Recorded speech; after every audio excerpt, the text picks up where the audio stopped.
selamat pagi semuanya. Assalamualaikum warahmatullahi wabarakatuh. Salam sejahtera untuk kita semua. Selamat pagi Bapak dan Ibu. Semoga dimanapun Bapak dan Ibu berada, kita semua selalu dalam keadaan sehat dan baik-baik saja. Perkenalkan Bapak Ibu, nama saya Maya Febriana. Di sini saya diminta untuk membersamai dan membantu sesi pelatihan kali ini agar sesi ini bisa berjalan sebagaimana mestinya. Bapak dan Ibu, sebagai gambaran awal untuk sesi pelatihan ini, mungkin di sini saya akan menjelaskan tentang alur kegiatannya itu sendiri. Jadi untuk tema yang akan kita angkat untuk sesi pelatihan itu sendiri adalah tentang siklus keuangan lembaga.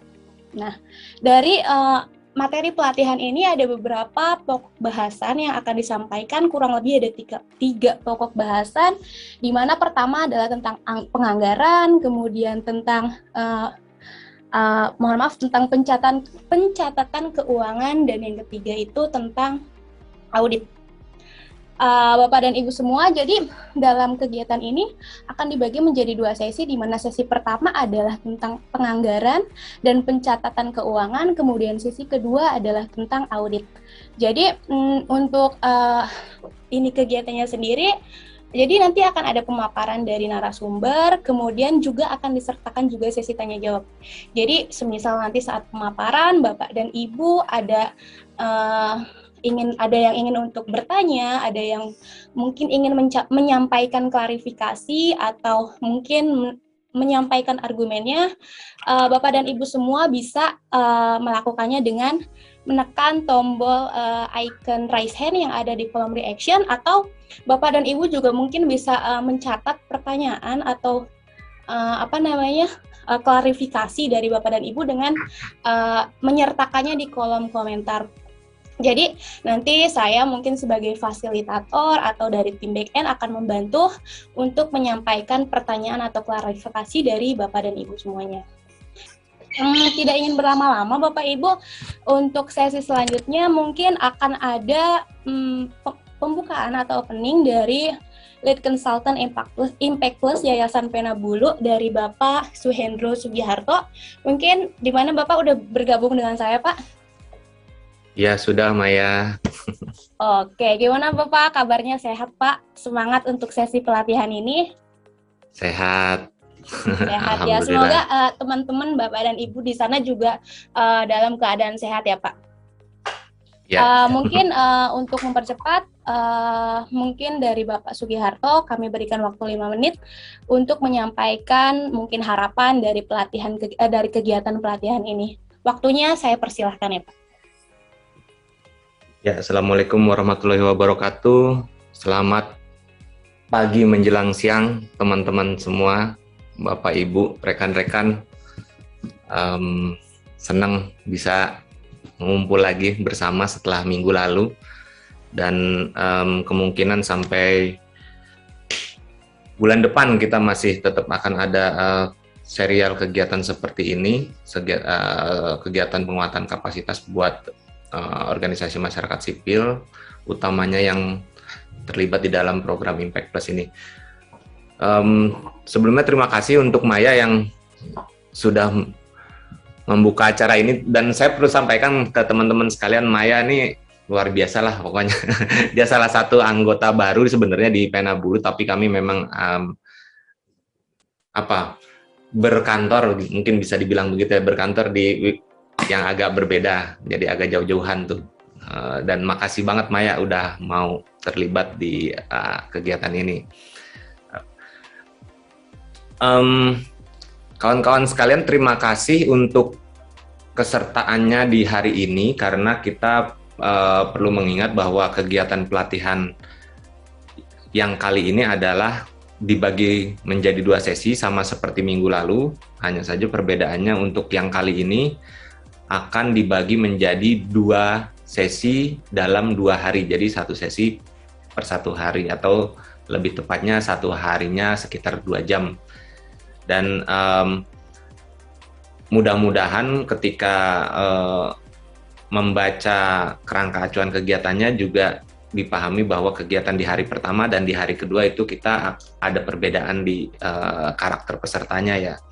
Di mana di peserta untuk hari pertama lebih spesifik menyasar kepada manajer dan orang keuangan, sedangkan di hari kedua yaitu besok diharapkan para pengambil keputusan atau pemangku kebijakan yang ada di lembaganya bisa juga terlibat, karena sesi besok juga penting menyangkut sistem pengendalian internal. Sedangkan untuk sesi hari ini kita akan bahas lebih banyak tentang siklus keuangan lembaga, di mana penting untuk orang keuangan di lembaga masing-masing memahami bagaimana sih siklus penganggaran di lembaganya masing-masing atau di proyeknya, dan bagaimana mengelola atau mengatur tata kelola keuangan secara baik. Dan mudah-mudahan informasi hari ini yang akan disampaikan oleh Ibu Naili Mardiana, saya biasa memanggilnya Dian, biasanya beliau tuh kalau menyampaikan sesuatu lugas terus bernas gitu. Kami juga akan menyampaikan terima kasih sebelumnya untuk Dian yang bersedia juga memaparkan materi dan menyampaikan apa yang selama ini menjadi concern kita semua di bagian keuangan gitu, yaitu tentang pelaksanaan pencatatan keuangan, lalu bagaimana standarnya untuk menyiapkan catatan tersebut, lalu apa hal-hal yang perlu kita ketahui seputar audit dan lain sebagainya. Dan teman-teman nanti lebih banyak bisa mendengarkan dari Dian yang memang bisa dibilang expert di bidangnya gitu.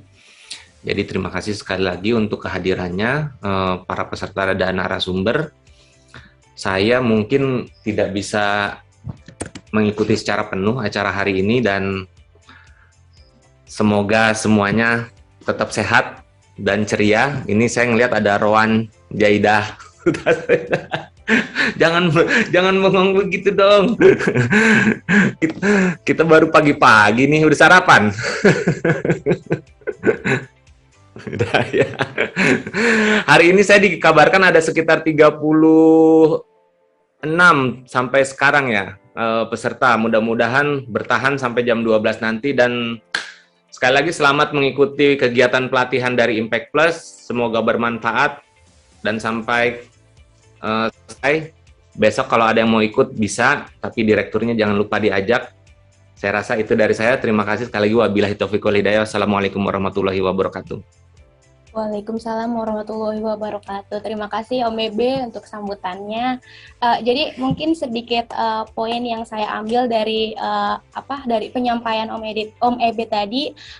Pertama terkait harapannya, semoga melalui kegiatan pelatihan ini teman-teman semua bisa mengimplementasikan ilmu yang didapat dari ilmu yang didapat dari pelatihan kali ini dengan baik. Tidak ingin berlama-lama juga, mungkin teman-teman semua juga sudah tidak sabar lagi ingin mendapatkan materi pelatihan untuk kegiatan hari ini. Mungkin saya sedikit akan mengenalkan tentang profil dari narasumber kita hari ini. Teman-teman semua udah tahu kan, jadi narasumber kita untuk materi siklus keuangan lembaga adalah Ibu Naili Mardiana, maaf. Biasa kami memanggilnya Mbak Dian. Beliau adalah seorang finance management consultant dari Yayasan Pena Bulu. Jadi beliau yang akan dimintakan untuk memaparkan dan sebagai narasumber untuk sesi pelatihan kali ini. Mungkin saya bisa mengajak Ibu Diana untuk bergabung di sini. Boleh Bapak Ibu? Hai, halo Mbak Dian, gimana kabarnya? Sehat, gimana semangat Mbak untuk sesi pelatihan hari ini? Alhamdulillah. Semangat sekali. Apalagi lihat pesertanya sangat iya. berlimpah ya. Iya, dari Bapak Ibu mungkin mau menyapa Mbak Dian yang mau sharing tentang ilmunya untuk kita pada pagi hari ini. Untuk waktu dan kesempatannya saya serahkan ke Mbak Dian. Terima kasih. Ya, terima kasih Mama ya. Iya. Oke. Baik teman-teman, hari ini materi yang akan kita bahas bersama adalah mengenai siklus keuangan lembaga. Siklus keuangan itu diawali dengan yang pertama kali adalah penganggaran.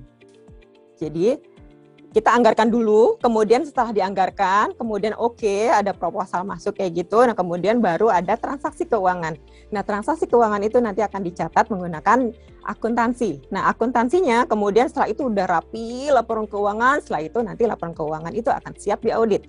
Nah, tiga materi itu yang akan kita bahas hari ini. Yang pertama adalah penganggaran, yang kedua adalah pencatatan keuangannya, yaitu akuntansinya. Kemudian yang ketiga adalah terkait dengan auditnya. Tapi ini hanya sekedar teori-teori aja ya, jadi tidak langsung praktek apakah itu pencatatan, apakah itu cara membuat anggaran kayak gitu, hanya sekedar teori-teori aja. Karena nanti kalau misalnya teman-teman mau pelajari anggaran itu akan butuh waktu tersendiri, kemudian untuk pencatatan akuntansi juga butuh waktu tersendiri, kemudian yang terakhir auditing juga.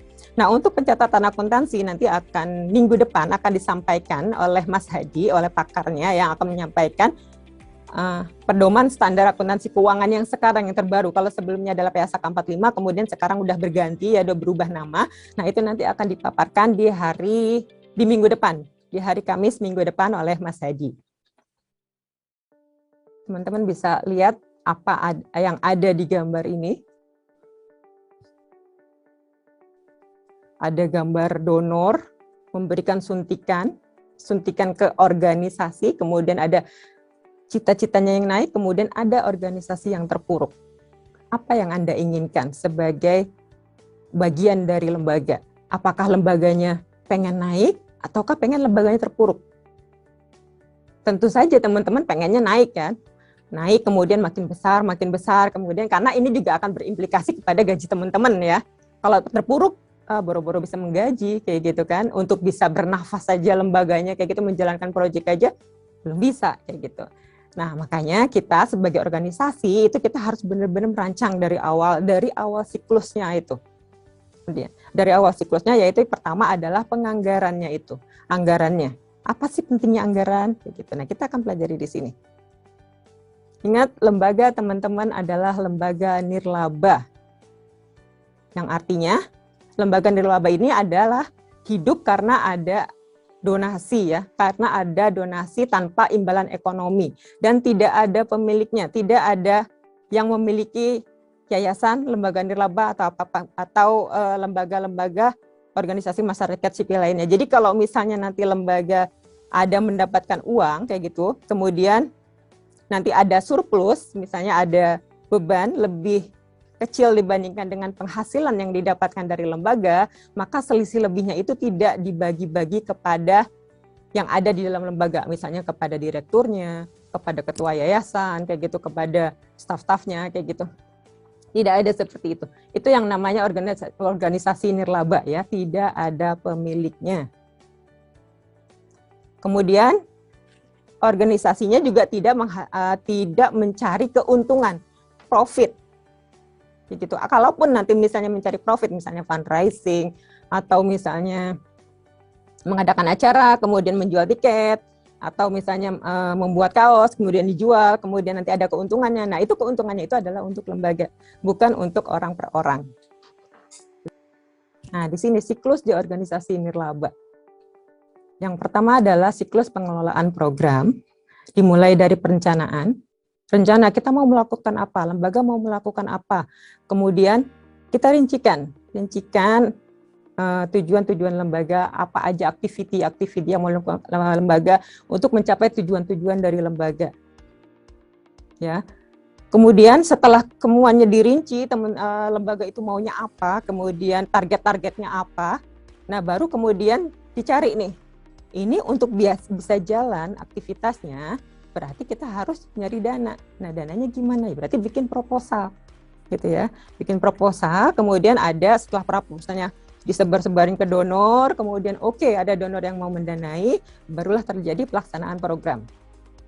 Kegiatannya, aktivitasnya. Kemudian setelah pelaksanaan program, baru kemudian ada pertanggungjawaban, ya, pertanggungjawaban. Nah, ini adalah siklus dari pengelolaan program. Nah, pengelolaan program ini harus sejalan dengan pengelolaan dana. Pada awal perencanaan itu aktivitas itu dijabarkan. A, B, C, D, E, F, G. Nah, kemudian aktivitas itu butuh biaya berapa? Nah, itu dimulailah aktivitas anggaran yang dilakukan oleh orang keuangan. Jadi, orang program dan orang keuangan duduk bareng.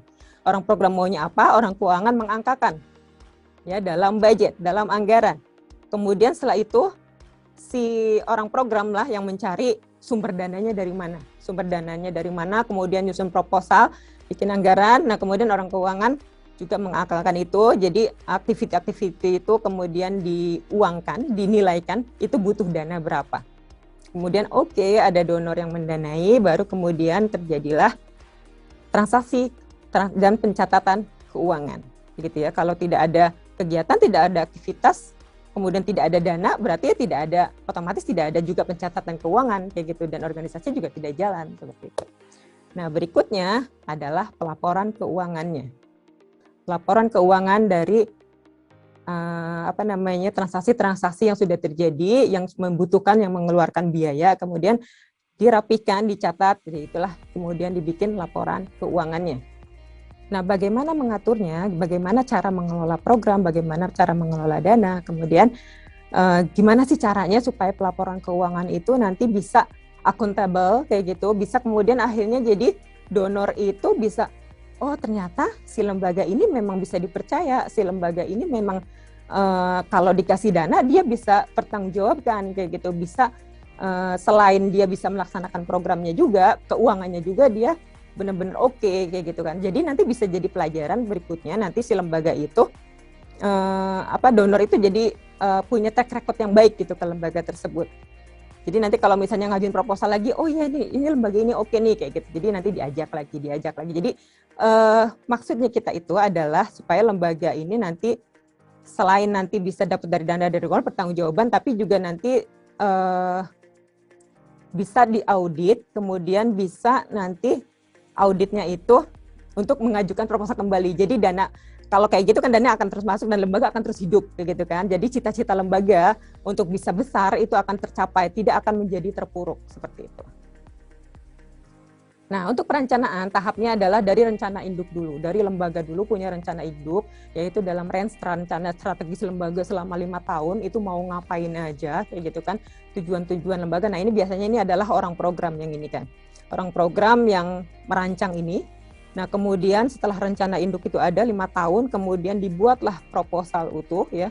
Proposal utuh milik lembaga ya, proposal besarnya lembaga. Nah, kemudian ada proposal yang parsial per donor. Jadi dipecah-pecah lagi dari proposal utuh itu. Nah, kemudian dikirimkanlah ke donor. Ada dalam proposal ini, proposal parsial ini ada proposal program dan ada proposal biaya. Jadi ada yang narasinya, kemudian ada yang bentuk angka-angkanya. Begitu. Jadi yang mau kita capai ini aktiviti apa aja, kemudian membutuhkan biaya berapa, biasanya di halaman paling belakang gitu. Di paling belakang itu adalah rincian biayanya. Total berapa yang dibutuhkan, kemudian berapa persen untuk institutional cost, berapa persen untuk programnya, proyeknya kayak gitu. Biasanya dari 100% itu antara 10 sampai 15% adalah untuk institutional cost, untuk lembaganya gitu. Nah, itu dikirimkan kepada donor. Kalau donor oke dengan yang diajukan proposalnya, di situ biasanya ada lobby, ada apa kayak gitu ya. Misalnya, oh ini budgetnya kegedean, oh activity ini jangan ada, activity ini apa, pokoknya nego-nego dengan donor. Kalau sudah oke, final fix, nah itu bikinlah kesepakatan atau MOU-nya. Berikutnya setelah donor menyepakati proposal yang diajukan oleh lembaga, maka terjadilah kesepakatan atau MOU dengan donor. Nah, nanti di MOU itu nanti dijelaskan berapa dana yang akan diberikan oleh donor, berapa yang durasi proyeknya berapa lama. Nah, kemudian aktiviti-aktiviti apa saja yang disetujui oleh donor itu akan tertuang di situ, dan di bagian akhir biasanya nanti akan ada lampiran, ada rules and regulation dari si donor itu. Ada donor yang sangat strict sekali, ada donor yang longgar ya. Nah, kalau teman-teman yang dapat donor yang strict itu ya teman-teman berarti memang harus berhati-hati dalam mengeluarkan uang dan kemudian mencatat laporan keuangannya. Ingat, dokumen orang keuangan itu harus cerewet menagih dokumen-dokumen kepada orang program. Biasanya orang program nih ya, kalau sebelum pandemi yang orang program kan banyak ke lapangan kemudian menggunakan tiket pesawat kayak gitu. Nah, pulangnya biasanya mereka lupa boarding pass kayak gitu. Nah, orang program, orang keuangan itu harus rajin-rajin menagih itu. Nah, kemudian menagih pertanggungjawaban uang mukanya. Biasanya kan sebelum perjalanan keluar kota, orang program akan mengajukan uang muka kepada orang keuangan, kemudian orang keuangan review apakah sesuai dengan budgetnya. Kalau oke, berarti sudah langsung eksekusi. Nah, kemudian orang program jalanlah ke lapangan. Nah, sebelum jalan ke lapangan itu harus ada wejangan-wejangan dari orang keuangan kayak gitu. Nanti harus apa aja keinginan donor itu aturannya ini A B C D kayak gitu. Jadi nanti pas pulang orang keuangan nanti nggak repot-repot lagi kayak gitu. Sudah orang program sudah diwanti-wanti, sudah dikasih tahu kayak gitu. Jadi sudah tinggal rapih gitu, tinggal input aja dalam transaksi keuangan seperti itu ya.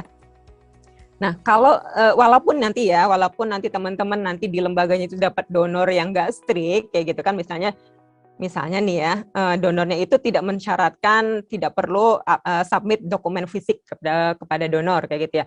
Cukup nanti hasil laporan audit aja, hasil laporan audit. Jadi nanti temuan-temuan audit atau apapun mereka pokoknya yang penting hasil auditnya bagus, oke kayak gitu. Nanti itu sudah diterima kayak gitu. Nah, itu ada donor yang kayak gitu ya. Jadi tidak strict sampai harus tiap bulan kirim dokumen fisik, kemudian scan mungkin ya. Mungkin ada juga donor yang per 6 bulan scan laporan keuangan aja dulu gitu ya, per 6 bulan scan dokumen keuangan kayak misalnya nota-notanya, kwitansi atau bukti transfer kayak gitu tuh di-scan semua dan berdasarkan voucher-vouchernya ya. Nah, kemudian setelah itu baru nanti pada saat akhir program baru yang voucher-voucher fisik, dokumen-dokumen fisik itu baru disubmit kepada donor. Tapi ada juga donor yang sama sekali mereka nggak usah disubmit dokumen-dokumen fisik, kayak gitu nggak usah juga scan dokumen, tapi cukup nanti hasil audit saja, seperti itu. Nah, jadi walaupun misalnya dapat donor yang nggak strict ya, dapat donor yang enteng kayak gitu, teman-teman harus membiasakan diri untuk disiplin mencatat laporan keuangan, kemudian mendokumentasikan, mengarsipkan dokumen-dokumen keuangan kayak gitu ya. Jadi kalau misalnya nanti suatu saat teman-teman dapat donor yang besar, donornya besar, tapi dia strict kayak gitu kan, teman-teman udah siap gitu, nggak kaget kayak gitu. Karena kalau misalnya teman-teman biasa nyantai kayak gitu ya, tidak rapih dalam pencatatan, pendokumentasian, nanti kalau dapat donor yang seperti itu teman-teman nanti kaget kayak gitu. Jadi apapun donornya teman-teman harus rapih ya. Nah, di sini di penganggaran juga ada proposal biaya, proposal program, kemudian ada detail anggarannya, rekap anggaran, ada. Nah, setelah rekap anggaran, ya anggaran yang dibutuhkan berapa, nanti ada proyeksi arus kas. Jadi proyeksi, jadi kayak timeline ya. Jadi timeline dari activity project itu diuangkannya oleh orang keuangan. Jadi nanti bisa kelihatan tuh bulan ini butuh berapa, bulan ini butuh berapa, bulan ini butuh berapa. Nah, itu dibuat oleh orang keuangan. Jadi orang program yang membuat timeline kegiatannya akan dilakukan di bulan apa, di tahun berapa, kayak gitu ya. Kemudian dilakukan berapa kali, nah nanti orang keuangan yang membagi-bagi dalam angkanya ya, membagi-bagi sesuai dengan timeline yang dibuat oleh orang program.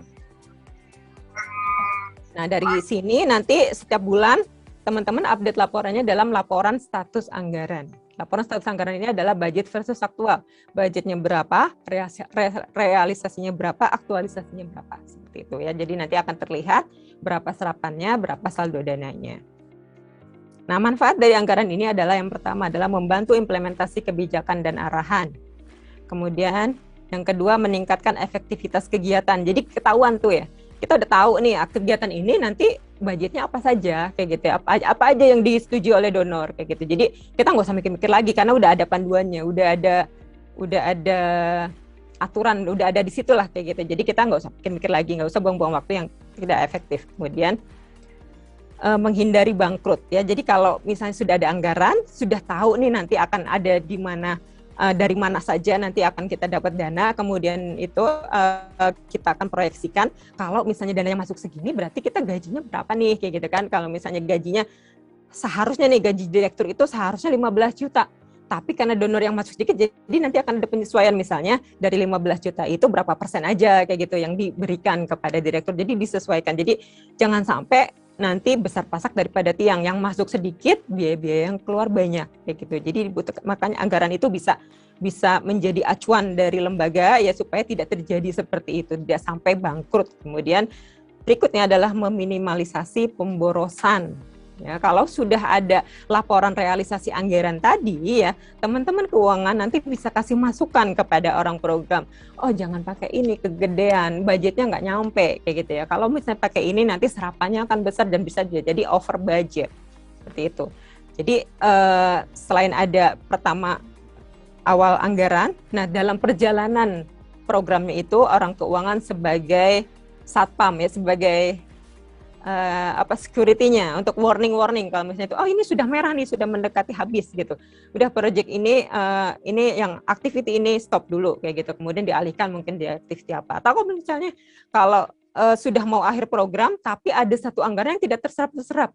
Kasih masukan kepada orang program. Ini kenapa? Kayak tanya ke orang program, kalau misalnya iya ternyata di lapangan tidak bisa dilakukan, kayak misalnya nih sekarang kan lagi pandemi kayak gini, pertemuan meeting offline itu akhirnya jadi pada tertunda semua. Jadi mau nggak mau nanti jadi anggaran itu dialihkan kepada meeting online. Akhirnya jadi anggaran kan tidak terserap kayak gitu. Nah nanti sarankan kepada orang program kayak gitu ya, atau misalnya orang program inisiatif untuk mengajukan realokasi budget. Kalau misalnya tadi tidak ada budget untuk pulsa gitu ya, karena kan harus mengundang orang kayak gitu kan, Zoom kayak gitu kan butuh pulsa orangnya. Apakah bisa budget transport ini, penggantian transport itu dipindah menjadi budget penggantian pulsa kayak gitu. Jadi nanti kalau ada dari donor sudah berarti nanti orang keuangan bertugas mengangkatkan realokasi budgetnya seperti itu. Ya. Berikutnya adalah menghindari biaya terlarang. Apa saja yang nggak boleh kayak gitu, itu apa yang ada di anggaran itu berarti kalau tidak dianggarkan di situ berarti ya tidak boleh gitu. Kalau teman-teman mau memodifikasi budget harus ada mengajukan komunikasi dulu dengan donor untuk minta izin apakah bisa dimodifikasi budgetnya gitu. Dan yang terakhir, manfaat dari anggaran adalah pengelolaan arus kas akan lebih efektif ya. Oke. Berikutnya prinsip anggaran. Yang pertama harus tegas dan jelas. Harus jelas. Harus benar-benar angkanya itu yang di anggaran itu jelas berapa orang yang akan diundang, berapa berapa hari terlaksananya, itu akan benar-benar tergambar dalam budget tersebut. Nah, kemudian pihak-pihak internal terlibat adalah pihak-pihak internal yang akan terkait dengan budget kegiatan tersebut, dia harus terlibat. Jadi kayak board, kemudian ada direktur pasti harus ikut ya, kemudian ada manajer programnya, kemudian orang keuangan juga harus ikut dalam penyusunan anggaran tersebut. Dan yang berikutnya harus terawasi dan terpantau. Nah, yang mantau siapa? Ya berarti yang mantau adalah orang keuangan, teman-teman semua ya di bagian keuangan yang harus mantau itu. Karena orang program sudah fokusnya di activity, di kegiatan kayak gitu. Nah, orang keuangan fokusnya di serapan anggarannya. Kalau misalnya ada yang kurang terserap atau misalnya mau over budget kayak gitu, teman-teman anggaran tiup peluit. Teman-teman keuangan tiup peluitnya kasih tahu orang program gitu ya. Jadi masing-masing punya peranan yang benar-benar sama-sama pentingnya dalam pelaksanaan aktivitas kelembagaan kayak gitu. Orang program di bagian pelaksanaan programnya, orang keuangan di bagian pengawasan dari serapan anggaran dari pelaksanaan program tersebut. Jelas suara saya teman-teman? Jelas semua, jelas. Jelas ya, walaupun sudah ada gambarnya sudah jelas sekarang. Oke. Berikutnya, langkah penyusunan anggaran yang pertama adalah tetapkan periode atau tahun anggaran. Periodenya mau dari berapa sampai berapa, misalnya periode tidak pas 1 tahun gitu ya, misalnya tidak dari Januari sampai Desember, misalnya dari Maret 2020 sampai Februari 2023, berarti ada 3 tahun, berarti tergantung dari ya ini yang kita bicarakan adalah proposal parsial ya, anggaran parsial. Misalnya kita mau mengajukan kepada donor dan donor ngasih silahkan ajukan proposal dalam lembaga-lembaga, misalnya open proposal kayak gitu dengan anggaran maksimal $100,000 kayak gitu. Kemudian dikasihkan gambarannya kita akan mau apa gitu, donor open proposal. Nah, kita orang program itu nanti akan mendetailkan aktivitinya, nah orang keuangan akan mendetailkan angka-angkanya. Nah, jadi langkah pertama yang harus dilakukan adalah tetapkan periodenya dan tahun anggaran dari anggaran yang akan dibuat. Nah, kemudian rencanakan penerimaan dan pengeluaran. Penerimaannya akan dari mana saja nih, dari donor berapa, kemudian apakah dari sumbangan-sumbangan dari anggota-anggota dari organisasi tersebut, misalnya adalah lembaga yang punya anggota-anggota kayak gitu ya. Kemudian pengeluarannya itu akan apa saja gitu.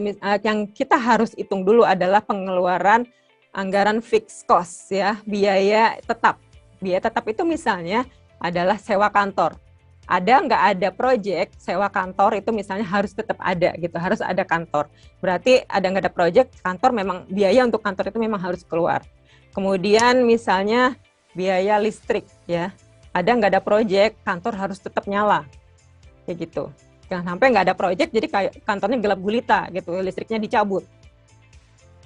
Nah, itu dulu. Jadi yang biaya-biaya tetap dulu aja yang harus dirincikan oleh teman-teman, sewa kantor, listrik, kemudian misalnya internet, butuh internet begitu, itu harus tetap semua dibikin selama berapa lama kayak gitu ya, sesuai dengan periode anggarannya.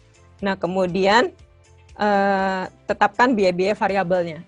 Variabel itu adalah activity project. Jadi kalau tidak ada project ya tidak ada biaya di situ, kayak gitu ya. Jadi kalau ada project berarti ada biaya, kalau tidak ada project berarti tidak ada biaya. Nah, kemudian langkah berikutnya adalah menyusun anggaran. Yang pertama adalah kode anggarannya. Jadi kode anggaran itu harus punya kode-kodenya ini karena ini akan membantu orang keuangan. Membantu orang keuangan dalam membuat laporan realisasi anggaran. Nah, kemudian deskripsi kegiatannya apa, kemudian ada keterangannya, keterangan itu terdiri dari berapa unit, kemudian harga per unitnya berapa, dan total anggaran berapa, dan yang terakhir adalah keterangan donor atau program. Donor atau program apa yang akan membiayai aktiviti tersebut. Nah, setelah sudah selesai itu, nah kemudian baru orang keuangan langkah berikutnya adalah menyusun arus kas anggaran. Itu akan terjadi di bulan apa aja, kapan aja, kayak gitu, dan berapa lama, kayak gitu akan muncul dalam arus kas anggaran. Seperti itu. Nah, ini gambar dari contoh budget ya, ada kode, deskripsi kegiatan, keterangannya apa, berapa unit, harga per unitnya berapa, totalnya berapa. Nah, ini apakah akan didanai donor atau apakah swadaya dari lembaga sendiri, ini harus dimunculkan juga dalam anggaran secara total dari kelembagaan ya. Ini total anggaran. Ini contohnya. Contoh anggaran per 5 tahun.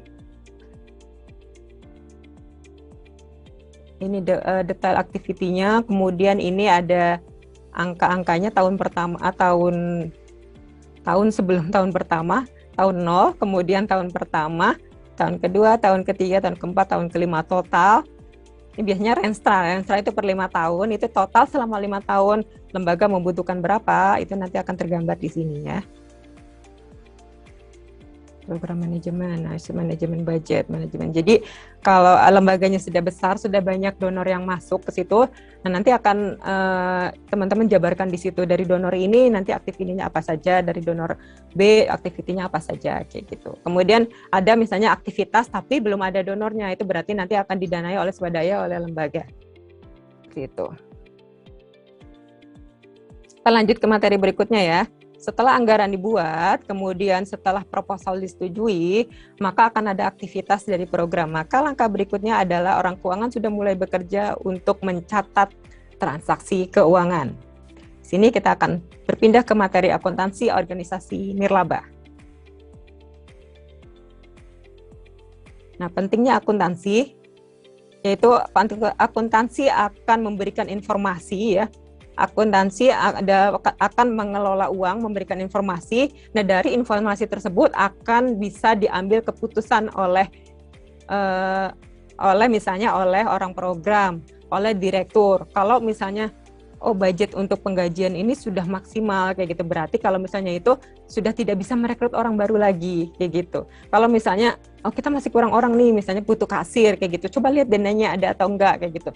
Setelah dilihat dananya, belum ada dananya, tapi kalau misalnya nanti ada proyek ini masuk, berarti kita bisa mengajukan budget untuk kasir kayak gitu. Nah, itu jadi laporan keuangan, laporan akuntansi itu dibutuhkan oleh si pengambil keputusan. Nah, apa saja sih yang dicatat dalam akuntansi? Yaitu adalah transaksi yang punya transaksi atau kejadian yang punya nilai ekonomi. Artinya yang bisa diuangkan, yang bisa diangkakan. Nah ya, kalau misalnya tidak bisa diangkakan kayak gitu ya, itu berarti tidak bisa dicatat dalam akuntansi. Nah, kalau misalnya teman-teman dapat sumbangan dalam bentuk meja, kursi dalam bentuk aset kayak gitu. Nah, itu sebelum dicatat dalam akuntansi, tapi diangkakan dulu ya, diangkakan dulu itu nilainya berapa. Nilai dari meja, nilai kursi, nilai laptop kayak gitu angkanya berapa. Nah, itu kemudian baru bisa dicatat dalam akuntansinya. Gitu ya. Jadi bukan hanya pencatatan keuangan tapi akuntansinya. Akuntansi itu nanti yang ada debit kreditnya itu seperti itu ya, teman-teman. Nah, transaksi yang punya kejadian punya nilai ekonomi itu kemudian dicatat dalam akuntansi. Ya, tadi kalau Mas Turip itu menggunakan Excel yang sudah dimodifikasi, sudah dikasih rumus-rumus sehingga bisa menghasilkan laporan keuangan. Nah, laporan keuangan itu juga bisa menjadi dasar pengambilan keputusan. Nah, itu bagus, sudah bagus ya. Jadi walaupun tidak ada software tapi sudah ada Excel yang bisa membantu memproduksi laporan keuangan.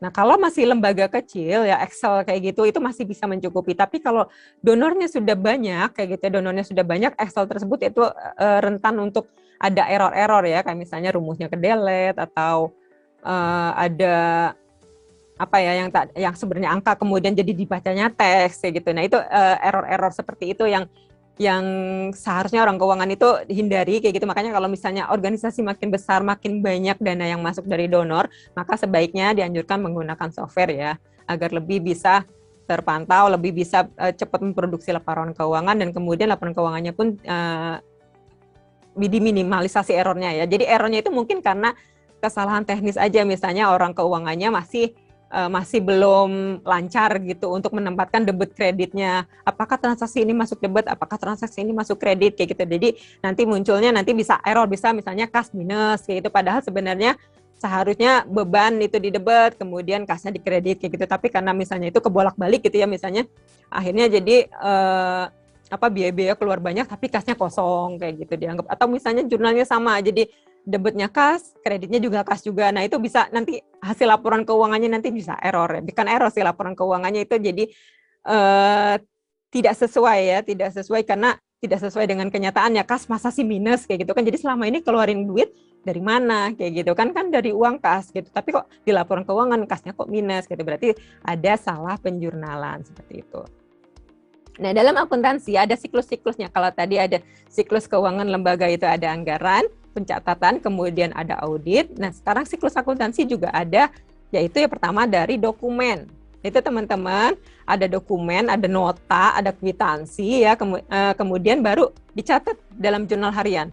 Kalau belum ada itu, teman-teman gimana bisa mencatatnya? Misalnya ada OB beli gorengan. Kak, saya beli gorengan, kemudian klaim ininya, tapi tidak ada notanya. Ya, berapa yang harus diganti kayak gitu kan? Dan berapa yang harus dicatat kayak gitu. Maka butuh yang namanya nota. Ya, jadi dokumen-dokumen pengeluaran keuangan itu langkah pertama dari pencatatan akuntansi. Kalau sudah ada dokumennya, sudah ada angka ya berapa yang harus dicatatnya, maka teman-teman keuangan mencatat dalam yang namanya jurnal harian. Nah, jurnal harian itu bisa misalnya kasir itu mencatat petty cash aja, mencatat pengeluaran-pengeluaran kas, kemudian mencatat bank juga. Kemudian setelah itu orang akuntansi, orang akunting, dia akan menjurnal transaksi-transaksi tersebut. Jadi kalau misalnya kasir itu hanya catatan-catatan saja. Hari ini keluar beli ATK, hari ini keluar uang untuk bayar transport, gitu, mengganti bensin dari si A, kayak gitu.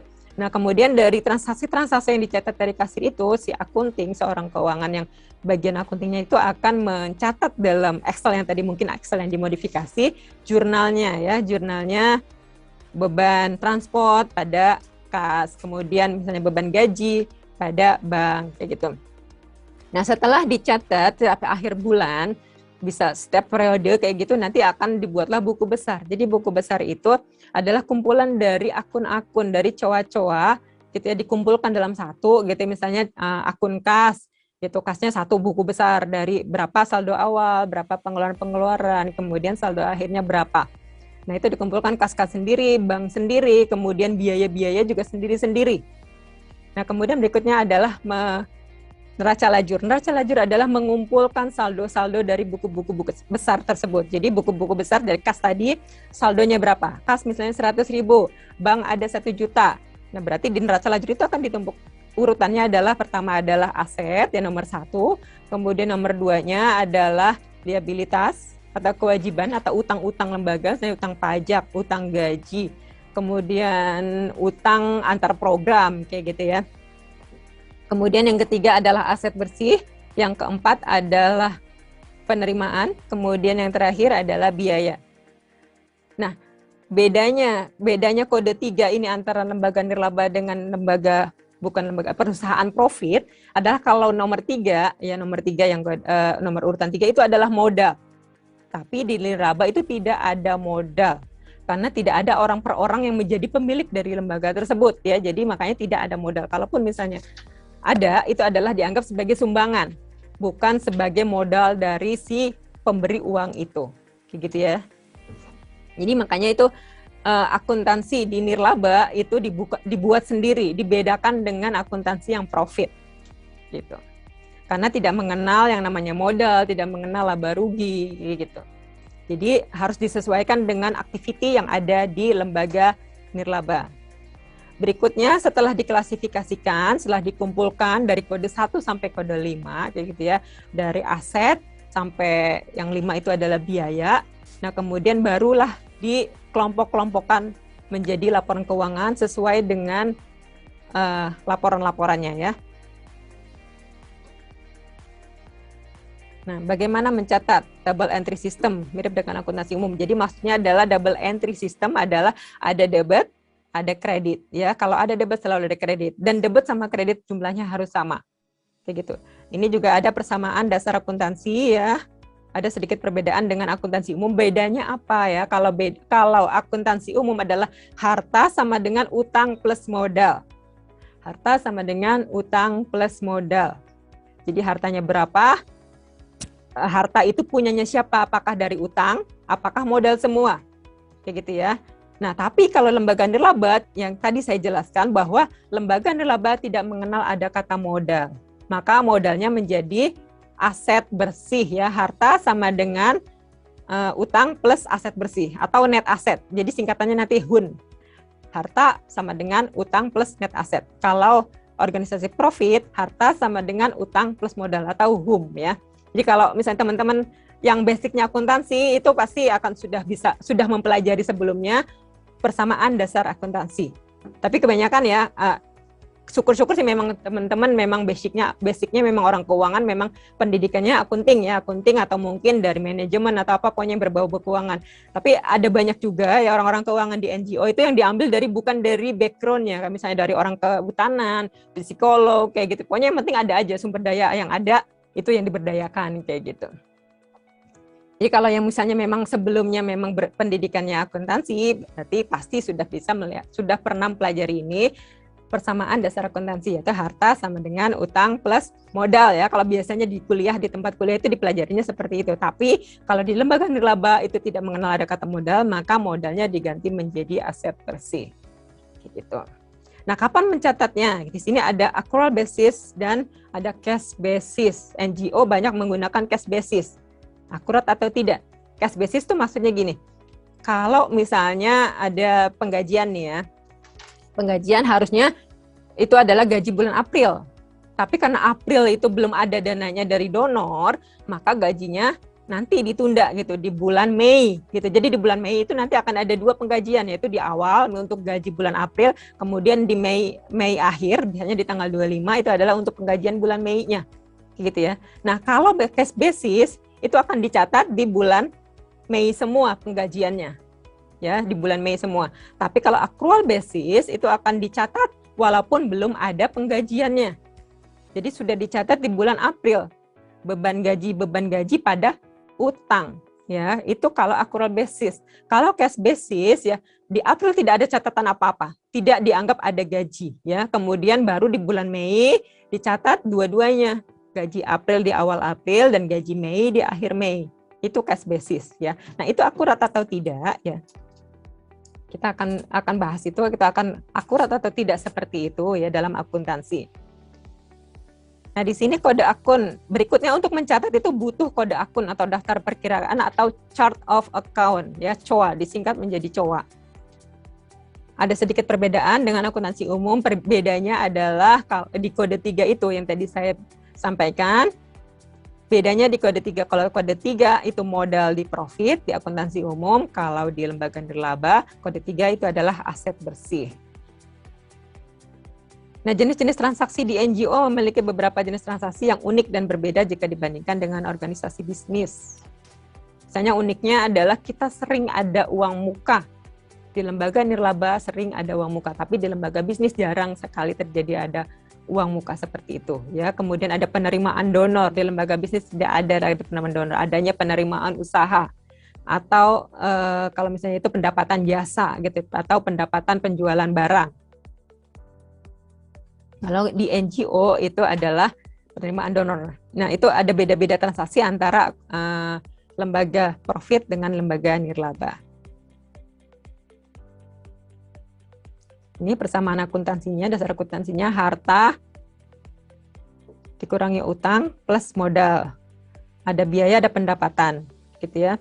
Nah, di sini dengan organisasi nirlaba bedanya di sini. Bedanya cuma di net asset dan modal. Kalau yang lain-lainnya sama. Kenapa berbeda? Apa bedanya net asset dengan modal?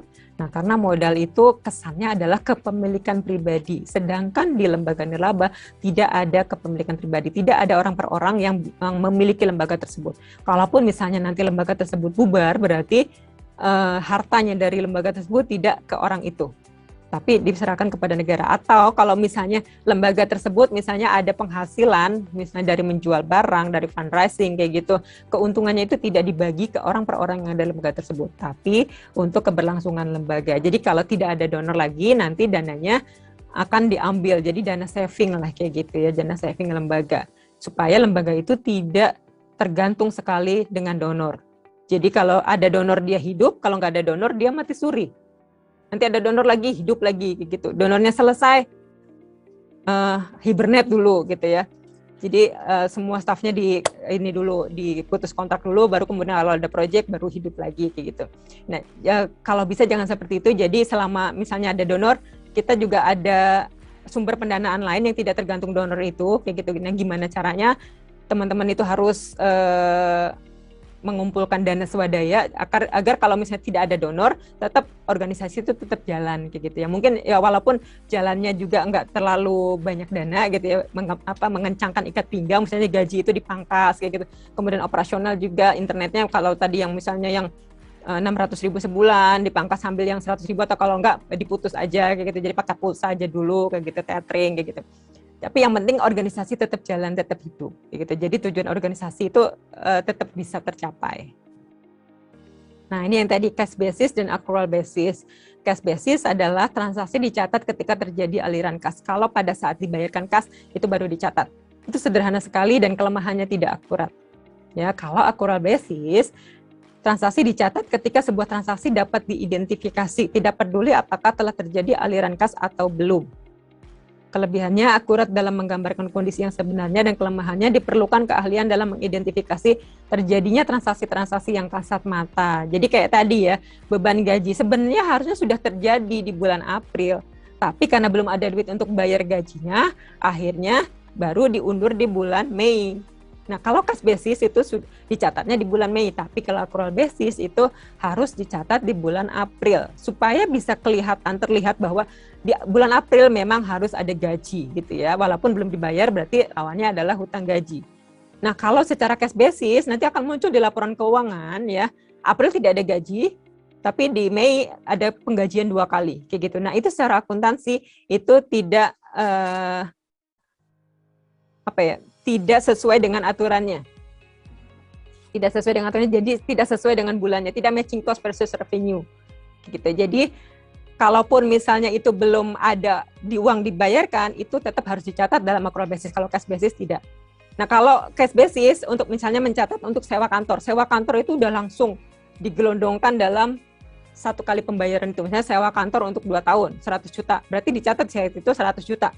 Nah, kalau dalam accrual basis itu tidak dicatat sebagai beban sewa, tapi beban sewa dibayar di muka, nanti pembebanannya baru per bulan, kayak gitu. Nah, biasanya kalau lembaga nirlaba itu langsung digelondongkan, itu tujuannya adalah untuk serapan dana, karena serapan dananya sudah terserap, kayak gitu. Nah, nanti di audit itu akan dikoreksi ya, di audit akan dikoreksi berapa yang sudah menjadi beban, berapa yang belum. Tapi nanti di serapan dananya itu tetap dilaporkan oleh ke donor, itu sudah ada serapan dana seperti segitu sejumlah biaya sewa yang dibayarkan. Gitu. Dan jadi pertanyaannya adalah mana yang lebih baik, mana yang seharusnya dipakai. ya secara faktual mana yang lebih sering dipakai NGO, bagaimana cara mensiasatinya. Jadi kayak gitu ya. Jadi yang sering dipakai adalah cash basis dalam NGO. Kemudian yang lebih baik sebenarnya accrual basis ya, tapi kalau misalnya memang untuk tujuannya adalah serapan dana atau misalnya untuk terlihat kayak gitu bahwa memang ada biaya keluarnya pada saat uang itu keluar, itu jadi nanti akan ada dikoreksi oleh si auditor. Kalau nanti teman-teman diaudit ya, tapi harapannya nanti teman-teman bisa sampai audit kalau laporan keuangannya sudah rapi. Kalau pencatatan, pelaporan keuangan, akuntansinya sudah rapi kayak gitu, kalau misalnya nanti diaudit berani kayak gitu ya. Oke. Nah, itu akan dikoreksi oleh auditor. Nah, kode akun harus bisa mengakomodasi kebutuhan penyusunan laporan keuangan, gitu ya. Jadi ada laporan keuangan organisasi. Laporan keuangan organisasi adalah laporan keuangan yang terkonsolidasi semua proyek. Nah, tapi kalau laporan keuangan program, itu laporan keuangannya menggunakan format yang diberikan oleh program. Ya, kalau laporan keuangan organisasi harus menggunakan pedoman standar akuntansi yang berlaku umum, yaitu ISAK 35 sekarang. Nah, kemudian kalau program adalah sesuai dari donornya masing-masing. Nah, ini transaksi unik di lembaga NGO. Yang pertama adalah penerimaan dari donor, ada kontribusi, ada hibah, kemudian ada transaksi ke uang muka dan pertanggungjawabannya, ada transaksi pinjam-meminjam antar program atau funding. Ya, itu biasanya kayak gitu. Donor A belum masuk kayak gitu, padahal donor A itu ada porsi untuk penggajian dari donor itu, maka minjem dulu tuh dana antar donor. Biasanya kalau donornya tahu, dia nggak mau gitu uangnya diutangin untuk program lain. Jadi biasanya kita berperannya itu adalah yang minjem adalah dana swadaya. Syukur-syukur ya, lembaga punya dana sendiri ya untuk menalangi itu dulu. Jadi kalau misalnya dana dari donor masuk, baru kemudian dibayarkan kepada lembaga. Gitu. Nah, cara praktek menjurnalnya itu nanti kalau ada pelatihan khusus untuk keuangan ini ya. Nanti di ISAK 35 itu nanti akan diajarkan juga penjurnalan ya, kemudian laporannya sesuai dengan ISAK 35-nya. Buku besar dilakukan secara bulanan. Kemudian neraca lajur juga bulanan. Baru yang berikutnya adalah laporan keuangan.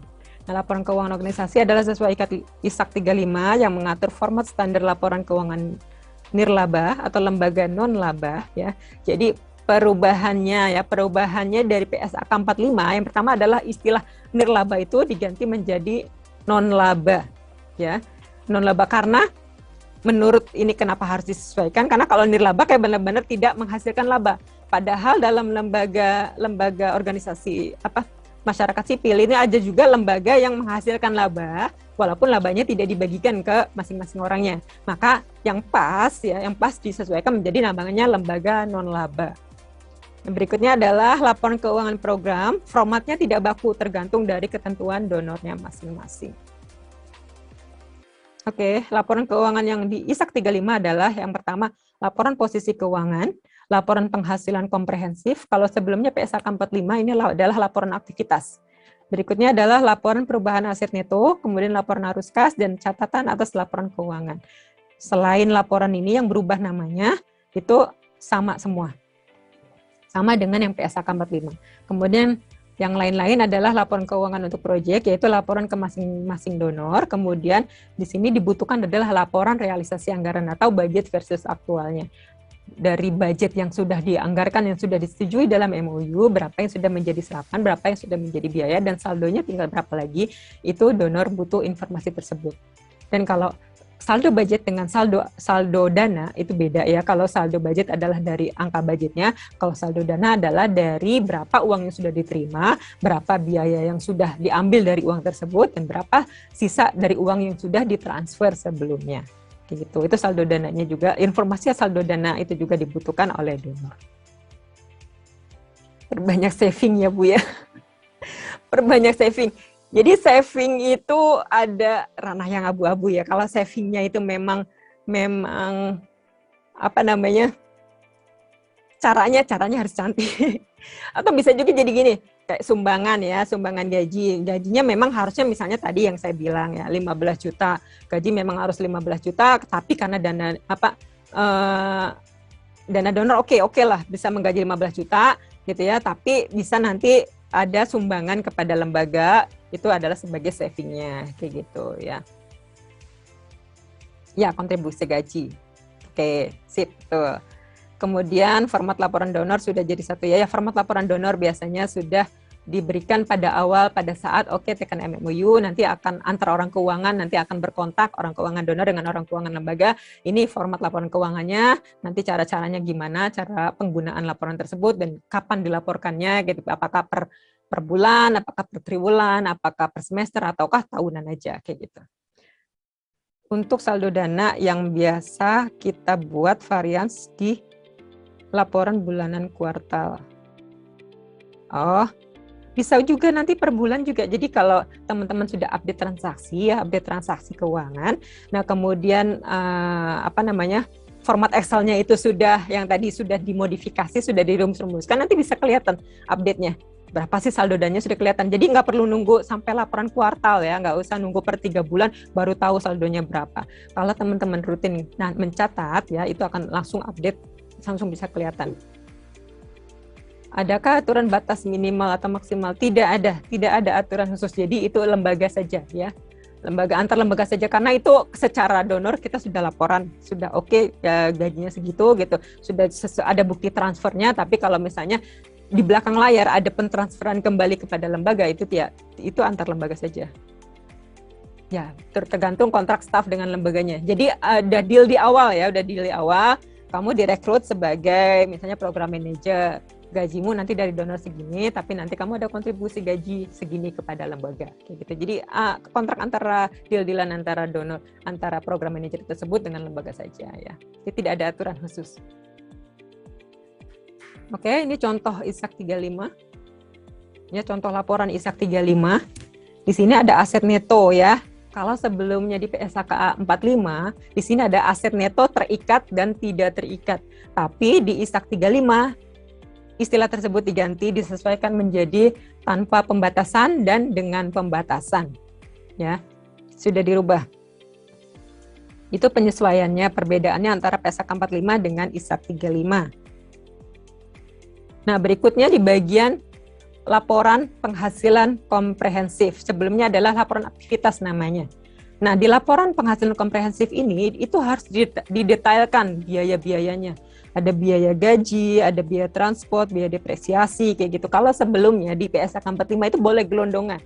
Biaya project GF, biaya project AU, kayak gitu ya, biaya project dari donor USAID, kayak gitu. Nah, itu boleh di gelondongan aja. Tapi di ISAK 35 itu sudah harus didetailkan.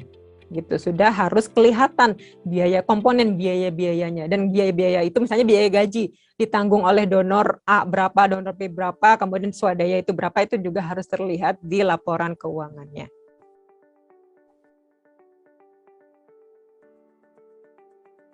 Ini laporan perubahan aset netonya. Di sini didetailkan ada saldo awalnya berapa dari aset neto yang tanpa pembatasan, kemudian aset neto yang dengan pembatasan saldo awal berapa, yang berjalan berapa, kenaikan atau penurunan aset bersihnya, dan yang terakhir adalah saldo akhir dari komponen aset neto tanpa pembatasan dan dengan pembatasan. Seperti itu. Ini laporan arus kasnya masih sama dengan format laporan arus kas di PSAK 45. Nah, kemudian catatannya juga harus ada di sini, misalnya ada catatan transaksi, catatan B, aset neto dan pembayaran dan pemberdayaan, itu harus dijelaskan di sini. Itu adalah catatan atas laporan keuangan atau CALK-nya, CALK. Ini juga CALK-nya. Biaya-biaya ini, misalnya biaya gaji, itu dari siapa aja, itu dijelaskan dalam CALK. Nah, ini teman-teman, kalau teman-teman sudah rapih mencatat ya, jadi secara software yang sudah terkonsolidasi semua proyek masuk ke situ. Nanti kalau tadi ada yang sudah beli Sango, nah di Sango itu bisa semua proyek masuk untuk dicatat dalam software tersebut. Proyek A, proyek B, proyek C, proyek D, proyek E, kayak gitu ya. Nah, kemudian ini didanai oleh satu donor mendanai 2 proyek. Kemudian ada satu proyek didanai oleh 2 donor, juga bisa seperti itu. Kemudian di sini ada proyek yang didanai oleh swadaya juga, terlihat di sini. Ini program X, program Y, program Z. Ini semua sudah kelihatan kayak gitu ya. Itu laporan konsolidasi bisa dihasilkan dalam tools pencatatan laporan keuangannya teman-teman, nah itu bisa menghasilkan laporan yang namanya laporan konsolidasi ya. Laporan konsolidasi organisasi nirlaba sesuai dengan ISAK 35. Nah, itu berarti teman-teman kalau udah rapi kayak gitu, teman-teman kalau bisa diberanikan untuk audit ya. Untuk audit. Jadi teman-teman jangan takut untuk audit. Jadi teman-teman dengan audit itu teman-teman bisa tahu apakah kerja teman-teman selama ini sebelumnya itu sudah benar atau belum. Jadi bukan si audit ini akan mencari salah atau betulnya dari lembaga tersebut gitu ya, tapi mencari apakah sudah sesuai atau belum dengan standar akuntansi keuangannya. Di sini ada lembaga teman-teman yang sudah pernah diaudit. Lembaga kami di pusat, Mbak, yang diaudit, di Medan belum. Oh gitu. Oh, jadi ada cabangnya juga ya? Pusatnya Iya. di Medan? Di Bogor. Oh, pusatnya di Bogor. Iya. Oke. Nah, itu kalau temuannya, pernah ada temuan nggak? Atau Masnya belum pernah dampingin auditnya? Belum pernah dampingin sih. Oh, belum pernah. Jadi lembaga yang di pusatnya aja yang udah pernah ya? Iya. Nah, kalau misalnya ada lembaga yang belum audit, kemudian mau audit, itu apa sih ya kira-kira yang dikhawatirkan dari proses audit? Dokumen, Itu sebenarnya mampu nih. Kelengkapan dokumen ya? Iya. Kelengkapan dokumen biasanya itu yang paling takutin. Tapi kalau misalnya nggak mulai untuk audit, jadi teman-teman nanti nggak tahu gitu apa sih yang perlu dilengkapi kayak gitu. Jadi sebenarnya auditor itu nggak serem kok gitu, dia pasti akan ngasih masukan kayak gitu. Jadi harusnya tuh begini, harusnya begitu. Jadi nanti untuk pelajaran teman-teman ke depannya itu harusnya seperti apa, sebaiknya seperti apa, kayak misalnya kelengkapan audit, kelengkapan dokumen untuk penggajian. Biasanya kan dibutuhkan timesheet. Nah, biasanya timesheet itu yang sering lupa. Timesheet itu yang sering tidak dilampirkan kayak gitu. Jadi hanya pengajian tapi timesheetnya itu dilupakan. Nah, itu biasanya akan jadi temuan dari si auditor kayak gitu. Nah, itu jadi teman-teman nanti berikutnya kalau misalnya oh ya ini miss di bagian timesheet itu, jadi next-nya nanti akan lebih berhati-hati. Jadi setiap kali penggajian harus dilengkapi dengan timesheet terlebih dahulu, baru kemudian gaji ditransfer. Gitu ya. Nah, yang akan diaudit, yang dibutuhkan dalam pelaksanaan audit yang pertama adalah dokumen-dokumen keuangan dan tentu saja adalah laporan keuangan. Biasanya sebelum audit itu turun ke lapangan, sebelum audit itu mendatangi lembaga yang mau diaudit, dia biasanya minta tolong dikirim dulu softfile laporan keuangannya, kayak gitu. Jadi biar dia bisa punya gambaran nanti bahan yang akan diaudit itu seperti apa, kayak gitu ya. Jadi dikirim dulu. Halo. Oke, dikirim dulu laporan keuangannya, baru kemudian pada saat audit itu datang ke lembaga, itu akan mengecek dokumen-dokumen keuangannya berdasarkan laporan keuangan yang sudah dikirim sebelumnya. Begitu ya.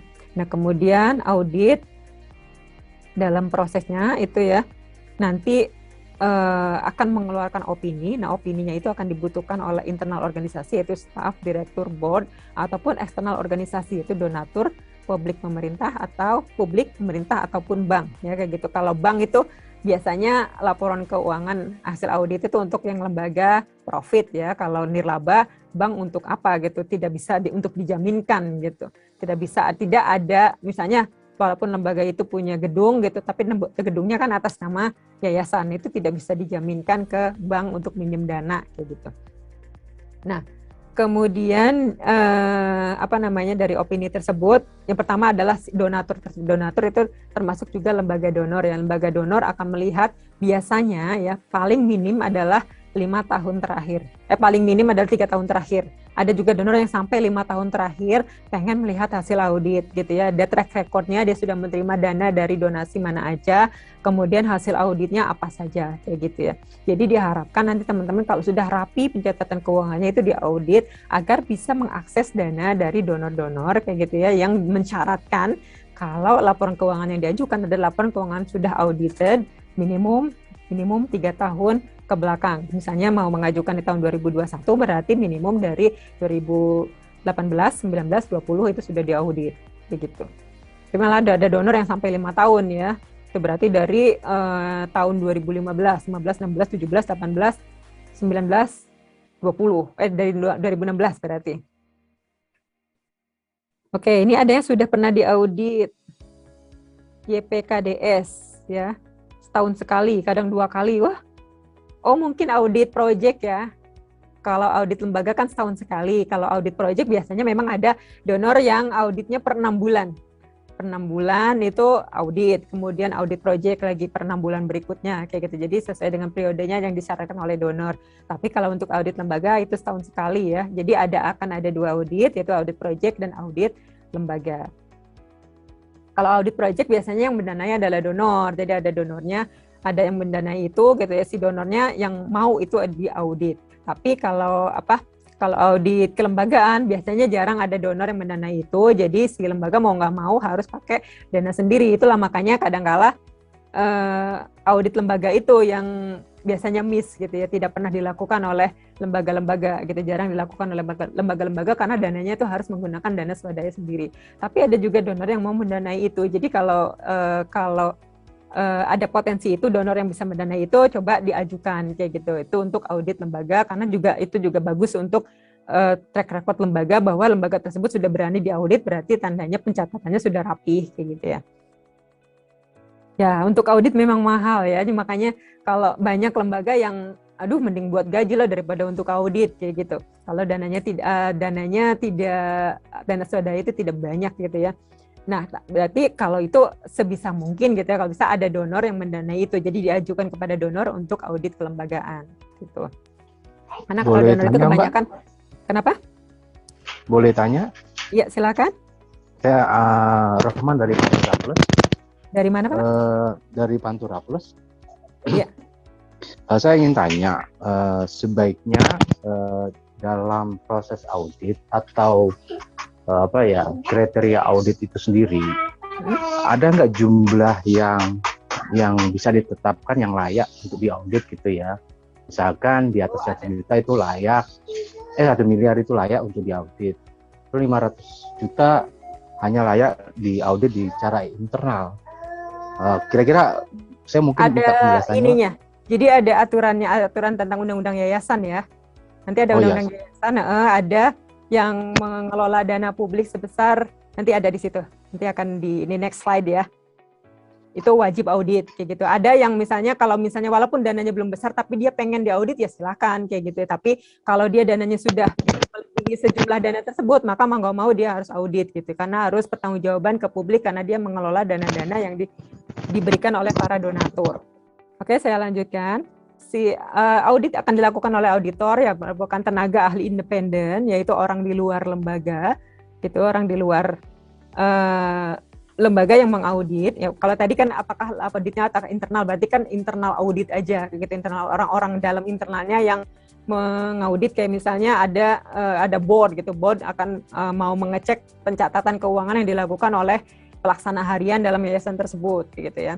Nah, kalau ini adalah auditor eksternal dari KAP, orang-orang luar, orang independen, dia mengumpulkan bukti-bukti yang dikumpulkan oleh perusahaan atau yayasan ya, atau lembaga nirlaba tersebut, kemudian menggunakan acuan standarnya adalah ISAK 35 sekarang untuk organisasi nirlaba, kemudian informasi yang bisa dihitung, kemudian evaluasinya, degree of korespondensi, tingkat dari temuan, misalnya ada finding kayak gitu. Nah, finding itu juga nggak langsung dikumpulkan bahwa ini ada temuan gitu, tapi dilakukan melalui proses diskusi dulu dengan lembaga, kenapa ini seperti ini, kenapa ini seperti itu, kenapa misalnya timesheet itu salah menulis kayak gitu. Jadi ada diskusi dulu, kemudian nanti mana yang bisa masuk ke dalam manajemen letter kayak gitu, mana yang bisa di drop selama lembaga itu bisa membuktikan bahwa dia tidak seperti hasil dari temuan tersebut gitu. Misalnya karena lupa aja gitu, lupa untuk melampirkan padahal sebenarnya timesheet itu udah ada kayak gitu. Yang baru kemudian setelah itu nanti opini audit itu akan keluar. Nah, berikutnya tadi yang ditanyakan, apakah syarat dari audit, prasyarat kayak gitu ya. Yang pertama untuk audit grant, dasarnya adalah MOU antara donatur dan penerima dana. Jadi dari MOU-nya itu apakah akan ada audit dari proyek yang lembaga nirlaba itu kelola kayak gitu ya. Nah, kemudian untuk audit lembaga, audit yang konsolidasi. Jadi kalau audit kelembagaan itu hanya bukan project per project, tapi dari keseluruhan project itu digabungkan, jadi tadi dihasilkan laporan konsolidasi, itulah yang akan diaudit. Nah, prasyaratnya adalah laporan keuangan harus sesuai dengan standar akuntansi keuangan yang berlaku. Yang berlaku sekarang adalah ISAK 35, kemudian memperoleh donasi lebih dari 500 juta dalam 1 tahun buku, maka wajib diaudit.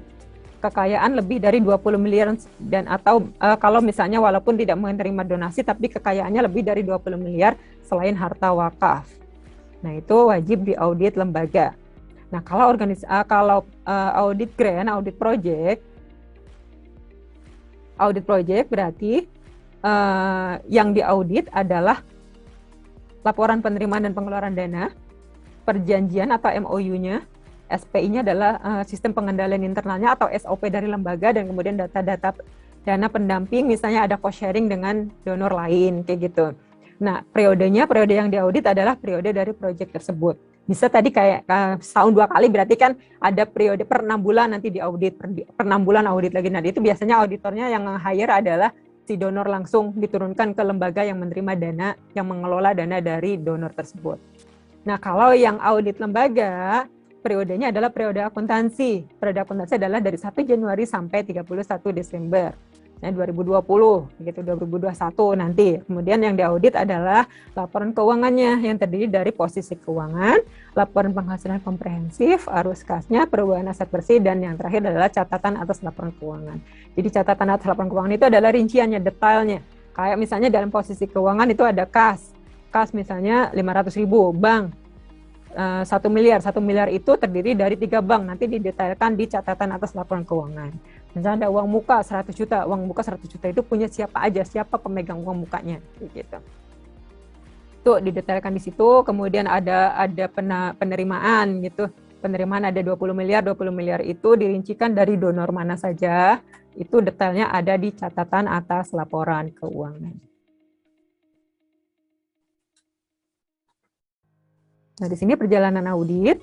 Yang pertama adalah perikatan. Jadi kita minta proposal dulu kepada KAP untuk diberikan proposal, kemudian berapa harganya, kayak gitu. Kalau sudah deal-dealan harga, oke, dengan harga segini, kemudian baru tekan kontrak, kemudian direncanakan kapan mulai auditnya. Dan gimana proses auditnya, apakah nanti akan ke lapangan juga, misalnya adalah audit project ya. Kalau audit project itu misalnya membangun fasilitas sanitasi, berarti si donor itu misalnya mau audit lapangan juga ngecek ke tempat pembangunan dari alat sanitasinya, apakah sesuai dengan spek yang disyaratkan oleh donor atau sesuai dengan spek yang dilaporkan, kayak gitu, ataukah misalnya speknya bagus itu yang dilaporkan, tapi ternyata sampai sana cuma yang kualitas rendah aja, kayak gitu. Itu juga akan menjadi temuan dari auditor. Jadi pelaksanaannya nanti digambarkan juga nanti dalam proposal itu. Kemudian kalau sudah dilaksanakan, baru dilaporkan. Nah, laporkannya itu adalah pada saat inilah yang butuh komunikasi, butuh antar donor gitu ya. Jadi si auditor akan kirim ini hasil finding, hasil temuan-temuan, hasil pertanyaan gitu ya, question cost gitu, pertanyaan dari selama pelaksanaan audit ini apa aja. Nah, itu harus segera ditindaklanjuti oleh lembaga gitu, misalnya ini karena begini gitu, jadi harus segera dijawab gitu ya, supaya itu tidak akan menjelekkan nanti hasil opininya, kayak gitu ya. Itu ini perjalanannya dari awal kemudian sampai akhirnya terbit opini, dari perikatan sampai terakhirnya terbit opini. Nah, kalau audit grant adalah selesai waktu program, selesai dari programnya. Kalau dari atau selesai pelaporan waktunya, kemudian di auditnya, kalau udah siap semua, program udah selesai, laporan juga sudah selesai, laporan ke donor ya tentunya, kalau misalnya ini adalah audit donor gitu ya. Kemudian ngatur audit, kontak audit. Nah, pilih auditor yang pengalaman di bidang nirlaba. Ada auditor yang dia nggak pengalaman, jadi dia sangat asing, dan akhirnya jadi laporannya jadi aneh gitu, laporan hasil auditnya jadi aneh gitu. Nah, untuk mendapatkan itu kita minta referensi dari pihak lain. Referensi misalnya dari lembaga yang lain, kamu udah pernah audit, kamu KAP-nya apa, kayak gitu, kemudian biayanya berapa, kayak gitu ya. Jadi minta referensi dari organisasi nirlaba yang sejenis ya, kemudian kasih masukan, ini lebih enak, ini kemudian ada kan bidding gitu, misalnya ada minimum 3 KAP kayak gitu, dia akan menawarkan berapa kayak gitu. Kemudian apakah dia hasil laporannya juga sesuai dengan laporan organisasi nirlaba gitu. Jangan sampai nanti laporan kayak profit kayak gitu, jadi laporannya nggak matching nanti, tidak sesuai dengan standarnya. Nah, sebelum proses audit, teman-teman yang pertama harus merapikan laporan keuangan, kemudian dokumen legalitas lembaga ya. Dokumen legalitas itu dari akta pendirian atau mungkin ada perubahan, yaitu dengan melampirkan dengan akta perubahannya. Kemudian dokumen sistem pengendalian internal, ini adalah SOP lembaganya. Jadi SOP dan kemudian dilampirkan dengan standar biayanya. Dan kemudian berikutnya adalah dokumen lain organisasi sesuai dengan permintaan dari si auditor. Itu harus disiapkan ya sebelum audit mulai dilaksanakan, mulai terjun ke lapangan. Ini kelengkapan dokumen sesuai standar. Jadi tadi kan katanya kelengkapan dokumen yang ditakutkan akan menjadi temuan dalam proses audit. Nah, makanya sebelum menjadi temuan, siap-siapin dulu ini nih dokumen-dokumen lampirannya yang perlu teman-teman siapkan. Yang pertama adalah untuk transaksi gaji dan kompensasi lainnya. Dokumen yang dibutuhkan yang pertama adalah daftar gaji, kontrak kerja dari staf yang menerima gaji, daftar hadir atau timesheet tadi, kemudian allocation basis. Allocation basis adalah basis pembagian gaji dari donor. Misalnya ada 1 orang digaji dari 3 sumber donor, kayak gitu, itu harus ditampilkan di situ. Kemudian biaya perjalanan yang dibutuhkan dokumen pendukungnya adalah persetujuan perjalanan dinas, kemudian invoice-nya, tiket, boarding pass, dan laporan perjalanan atau back to office report. Setelah balik ke kantor, dia bikin laporan selama di sana saya ngapain aja kayak gitu. Itu harus ada donor yang juga minta itu dilengkapi gitu ya. Kemudian untuk aktivitas pertemuan yang perlu dilengkapi yang pertama adalah daftar hadir. Ya, ingat teman-teman, sebelum mau mengadakan pertemuan, orang keuangan biasanya ngeprint atau kalau misalnya ada admin sendiri, itu di-print daftar hadir. Jadi pada saat acara berlangsung, si peserta yang datang, partisipan yang datang itu sudah langsung isi daftar hadir, kemudian tanda tangan di situ. Kemudian rekapan biaya-biayanya, CV pembicara ya, makalahnya atau materinya, kemudian proses dari pertemuan tersebut atau tornya gitu ya, harus dilampirkan.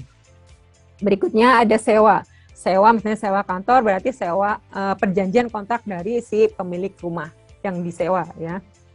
Untuk grant making yang dibutuhkan dokumennya adalah MOU, bukti transfer dari si donor, dan biasanya ada credit notes ya. Dari bank minta, misalnya ada donor yang masuk adalah mata uang asing, kayak gitu, kemudian masuk ke kita rupiah, nanti bisa dalam credit notes itu bisa dilihat yang masuk berapa dalam kurs asalnya, kemudian pada saat masuk kursnya berapa, dan ada biaya-biaya tidak, dan setelah rupiah jadi angkanya berapa. Nah itu dibutuhkan di situ. Laporannya, bukti-bukti pengeluaran, laporan hasil monitoring, laporan kemajuan proyek. Nah, itu misalnya tadi ya pembangunan biaya alat sanitasi gitu di lapangan kayak gitu. Jadi hasil monitoringnya seperti itu dari orang si manajemen proyek, si project manager, kemudian ada laporan kemajuan proyeknya juga. Dan berikutnya ada aktiva tetap. Aktiva tetap yang dibutuhkan adalah daftar aktiva. Nah, biasanya teman-teman ini yang abai ya, daftar aktiva itu sebenarnya punya banyak barang kayak gitu ya, tapi tidak dicatat kayak gitu. Nah, itu pada saat audit, sebelum audit itu harusnya sudah dirapihkan itu daftar aktivanya, mana yang masih digunakan, mana yang sudah rusak kayak gitu, dan mana yang sumber hibah, atau misalnya ada barang laptop itu punya donor berarti tidak bisa masuk ke dalam aset lembaga ya. Tidak bisa diakui, karena kalau misalnya proyek selesai bisa jadi misalnya laptop itu dibelikan dari dana donor, itu dikembalikan kepada donor. Ya, kalau misalnya ada barang aktiva tetap yang dipinjam, misalnya ada external hard disk punya lembaga, ada daftarnya, tapi barangnya tidak ada, berarti harus dilengkapi dengan surat peminjaman bahwa alat tersebut, hard disk tersebut lagi dipinjam oleh staf A, gitu. Nanti staf A nanti akan tanda tangan, gitu. Nah, kemudian untuk pengadaan, misalnya pengadaan jasa, misalnya butuh fasilitator, butuh butuh audit tadi pengadaan jasa kayak gitu, itu harus menggunakan quotation atau penawaran harga dan ada bidding. Kalau misalnya nilai, jadi ada donor yang mensyaratkan, atau misalnya kita lembaga punya SOP 5 juta harus mengadakan bidding kayak gitu. Nah, berarti kalau nilai auditnya itu misalnya 10 juta, berarti mau nggak mau kita harus bidding auditor. Bidding pemilihan jasa untuk audit ya. Kemudian yang terakhir adalah perpajakan. Perpajakan yang dibutuhkan adalah laporan bukti STPT tahunan, bulanan yang masanya, kemudian ada bukti potong dari PPh 21 ya. Ya, staf itu ke penggajian, walaupun organisasi nirlaba, tapi tetap wajib ada terikat dengan kewajiban perpajakan ya. PPh 21 dari untuk gaji-gaji stafnya. Untuk fee narasumber sebenarnya itu kena juga potongan PPh 21. Nah, kemudian tahunannya walaupun nihil, walaupun nanti tidak terkena potongan pajak, tapi tetap wajib laporan ya. Jadi bukti pelaporannya sekarang kan sudah secara elektronik ya, menggunakan e-filing kayak gitu. Jadi bukti laporannya, bukti sabin laporan itu bisa di-print, itu menjadi lampiran dalam laporan pajak. Ya, laporan pajak misalnya penggajian itu PPh 21-nya lampirkan bukti lapornya tiap bulannya. Nah, kalau tahunan itu dilampirkan di akhir tahun aja. Nah, ini ada pertanyaan, bagaimana kalau kurs pada saat MOU dilakukan sedang tinggi dan pada saat pelaksanaan kurs turun, apakah sisa atau selisihnya dikembalikan atau ada note sendiri dalam MOU? Biasanya ada note sendiri, atau kalau misalnya nggak ada, ya itu menjadi kerugian lembaga ya. Biasanya ada, kalaupun misalnya nanti untung, itu ada. Jadi nanti kalau itu ada laporan di akhir, itu bisa dimasukkan ke dalam di catatan bahwa kurs yang pada saat masuk adalah lebih kecil dibandingkan kurs pada saat kita tanda tangan MOU. Maka jadi anggarannya, jadi uang yang kita terima akhirnya jadi lebih kecil kayak gitu. Kenapa? Jadi kok tidak serapannya jadi lebih kecil juga. Itu bisa jadi apa? Jadi pada saat nanti laporan, selain laporan narasi kan ada laporan keuangan. Nanti laporan keuangan itu kan misalnya tidak sesuai dengan budget yang sebelumnya, misalnya ada underspend atau bisa overspend, itu harus ada keterangan penjelasan kenapa bisa terjadi seperti itu. Kayak gitu ya. Jadi sebelum laporan, karena sudah tahu itu dana yang masuk kok nilai kursnya jadinya kecil banget gitu pada saat misalnya menggunakan euro gitu ya, pada saat MOU euronya 15.500, kemudian pada saat masuk kok jadi cuma 15.000 gitu, selisih 500. Kalau itu memang signifikan sekali ya berarti harus signifikan, jadi akhirnya jumlah rupiahnya jadi sangat kecil gitu ya dibandingkan dengan yang pertama kali dianggarkan, yaitu bisa kontak donornya, komunikasikan kalau kejadiannya seperti itu, nah nanti bisa addendum atau misalnya ada modifikasi budget. Ya, memang.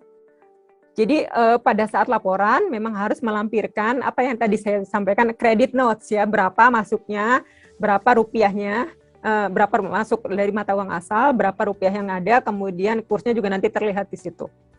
Nah, beberapa temuan yang umum yang sering ditemukan pada saat proses audit. Yang pertama adalah pengakuan sisa dana dari program donor menjadi hak milik tanpa surat atau kontrak yang jelas. Jadi misalnya donornya udah selesai, masih ada saldo dana, kayak gitu ya. Kalau bisa sebelum itu close proyeknya, kita minta surat dari donor itu apakah dana itu bisa dipergunakan oleh lembaga, kayak gitu ya. Atau kalau misalnya itu apakah harus dikembalikan ataukah digunakan untuk dialihkan untuk proyek yang lain, bisa atau enggak, itu harus ada surat pengakuan dari donornya. Ya, kemudian berikutnya tidak ada nomor urut dokumen atau voucher. Jadi voucher dokumen apa yang paling depan ya, itu harus ada nomor urut vouchernya. Jadi bisa untuk kalau auditor itu mengecek, mengkonsolidasikan, mensinkronkan antara transaksi laporan keuangan dengan buktinya, itu matching-nya. Kemudian transaksi keuangan tidak dicatat secara lengkap. Ya misalnya tidak ada detailnya, misalnya konsumsi itu untuk berapa orang apa kayak gitu, nah itu akan menjadi temuan. Ada donor yang mensyaratkan itu, jadi harus lengkap. Konsumsi untuk berapa orang kayak gitu, kemudian acaranya tanggal berapa, itu juga harus lengkap di dalam deskripsinya itu dijelaskan. Kemudian kwitansi atau bukti pengeluaran tidak didokumentasikan dengan baik, jadi tidak rapi. Si donor minta ini, nyarinya lama, kayak gitu. Nah, itu juga bisa jadi temuan. Kontrak dengan donor tidak bermaterai dan hilang. Kemudian daya serap yang fiktif, pengakuan biaya yang tidak sesuai dengan bukti yang ada, ya itu ya, kayak saving tadi, tapi saving dengan cara yang kasar, kayak gitu ya. Tidak ada time sheet atau tidak ada daftar kehadiran, tanggal antara LPPD dengan voucher pengeluaran kas bank tidak sesuai, antara jumlah pengeluaran dengan nilai materai tidak signifikan. Nah, kemudian yang biasa sering lupa adalah teman-teman bukti-bukti keuangan tidak distempel lunas. Ya, artinya pada saat sudah dibayarkan transaksi itu sudah distempel lunas biar dokumen keuangan tersebut, biar nota atau akuntansi tersebut tidak dicas 2 kali ke misalnya ada double cas ke yang lain kayak gitu. Ke proyek yang lain itu harus di-stempel lunas setiap kali itu ya, setiap kali sudah dibayarkan. Ada pertanyaan, maaf mundur. Untuk biaya-biaya fix atau tetap seperti PLN, internet, telepon bisa dibuat rekening sendiri untuk pembayaran bulan berjalan. Untuk bisa seperti itu. Ya. Jadi sekarang kan sudah ada bisa online ya. Bisa online untuk biasanya ngambil dari petty cash. Jadi dibikinkan petty cash untuk transaksi-transaksi yang operasional yang kecil-kecil kayak gitu biar nggak setiap kali itu buka cek apalagi sekarang lagi zaman pandemi kayak gini gitu ya. Setiap kali ke bank itu kan beresiko kayak gitu ya. Jadi kalau misalnya ada untuk operasional dibuatkan sistem mekanisme petty cash aja gitu untuk beli air minum gitu, kemudian untuk bayar PLN, untuk bayar Telkom itu cukup dari petty cash aja kayak gitu. Ya, internet kayak gitu. Jadi setiap kali metodenya nanti petty cash-nya metode impress fund. Misalnya petty cash-nya dibikin 5 juta atau 3 juta gitu, sesuai dengan operasional lembaga kira-kira menghabiskan berapa sih selama sebulan kayak gitu. Jadi kalau dananya sudah minim, nanti minta diisi lagi sesuai jumlahnya maksimal misalnya 3 juta. 3 juta yang kepake 2.500.000 berarti nanti yang minta diisi lagi jumlahnya juga 2.500.000 lagi biar petty cash jumlahnya nanti tetap 3 juta. Jadi metodenya impress fund. Jadi jangan naik turun ya petty cash-nya nanti metodenya. Nah, membahas hasil audit dalam pembahasan setelah audit lapangan, setelah itu kan si auditor kirim question cost gitu ya, pertanyaan-pertanyaan atas biaya-biaya yang muncul atau mungkin ada finding-finding kayak gitu. Nah, berarti kalau si auditor itu sudah kirim itu, maka kita lembaga atau ke orang keuangan khususnya ya secepat mungkin lengkapi dokumen yang masih bisa diusahakan untuk menurunkan temuan. Berikutnya adalah jelaskan pada auditor hal-hal yang berkaitan dengan temuan yang belum diketahui auditor. Dan ketiga, bahas draft bersama tim baik dari auditor maupun lembaga. Jadi bahas draft bareng-bareng. Jadi bukan hanya ini bebannya ke orang keuangan aja, tapi ke lembaga juga harus ikut membantu untuk menjawab bahas draft tersebut yang sudah diberikan oleh auditor. Kemudian jangan mempengaruhi auditor. Misalnya ada yang pernah sampai auditornya diajak makan yang pokoknya kayak gratifikasi lah kayak gitu, yang enak kayak gitu, yang enak-enak gitu, biar kalau misalnya itu auditor pas pulang dia udah kenyang, nanti nggak ngecek-ngecek dokumen lagi kayak gitu. Kemudian kalau ada dokumen tambahan yang diminta oleh auditor juga harus segera dipenuhi ya. Dan yang terakhir adalah menanggapi temuan auditor dengan menyiapkan dokumen-dokumen yang dipermasalahkan. Ini hasil opini auditor. Yang pertama, unqualified opinion, ini yang paling bagus, yaitu pendapat wajar tanpa pengecualian. Jadi wajar dalam segala aspek transaksi keuangan lembaga. Kemudian berikutnya, yang level kedua adalah unqualified opinion with explanatory paragraph. Jadi wajar tapi ada bahasa penjelas gitu. Wajar apabila kayak gitu. Jadi ada bahasa itunya. Kemudian level ketiganya berikutnya adalah pendapat wajar dengan pengecualian. Jadi kecuali ini semuanya transaksinya wajar.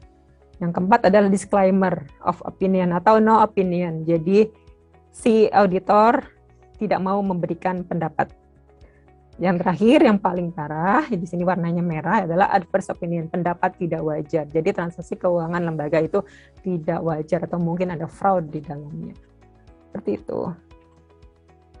Berikutnya adalah internal review. Itu tadi ya, audit jangan ditakuti, tapi dijadikan jadi pelajaran untuk next-nya bisa lebih baik lagi. Untuk menjadi review internal, apakah sebaiknya harus kayak gimana supaya temuan audit itu tidak banyak kembali seperti yang sebelumnya.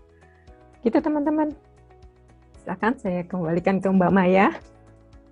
Halo teman-teman semua, gimana pelatihannya? Sebelumnya saya ucapkan terima kasih ke Mbak Dian atas pemaparannya. Jujur sebagai awam yang memang bukan di internal keuangan, saya jadi ada sedikit gambaran, ternyata di keuangan itu rumit sekali gitu dengan segala kekurangan dan kelebihannya. Dan saya juga ingin memberikan apresiasi untuk bapak-bapak dan ibu yang terlibat dalam pelatihan ini, yang tentunya adalah orang-orang keuangan ya Mbak ya. Untuk telah keren banget gitu. Semangat itu. Iya.